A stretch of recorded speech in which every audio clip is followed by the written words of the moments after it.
aktibo nga gipasundayag ang Kabataan Day 2024 kung diin gipakita sa maong sektor ang ilang mga talento.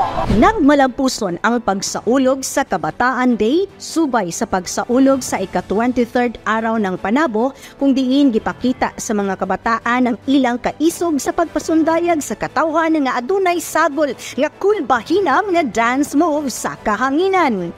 Mingduyog usab si Sangguniang Kabataan Federation President Honorable Julian Angel Capuyan nga minghatag usab sa iyang katakos sa pagsayaw ug milatag sa iyang mensahe alang sa tanang SK.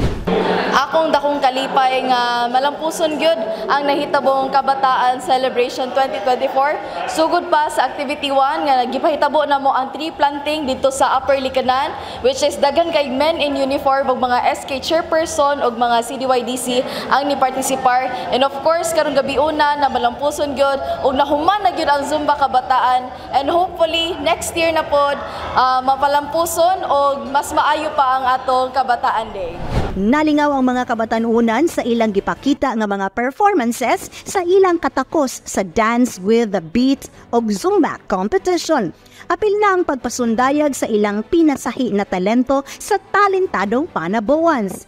Kini inubanan sa pagpanguna sa Local Youth Development Office ug sa paggiya sa lokal nga panggamhanan sa syudad sa Panabo. Daghan kayong salamat sa mga kabatanunan na ning apil sa ato ang Kabataan Night ug sa ato mga SK chairman, sa ato ang mga youth sectors no na active kaayo na nag-apil sa kalihukan sa Local Youth Development Office. Thank you kayo and happy araw ng Panabo. At ulusab sa maong selebrasyon, nakigduyog ang mga Panaboans kay National Artist Mateos nga usa ka sikat na singer-songwriter nga mingkanta sa hit song nga Catriona.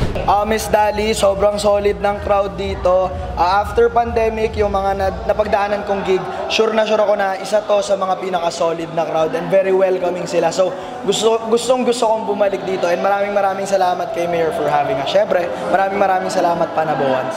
God bless! Kabataang Panaboans, suportahan ta!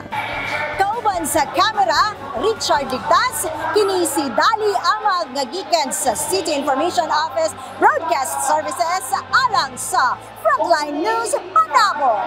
Importante, informed!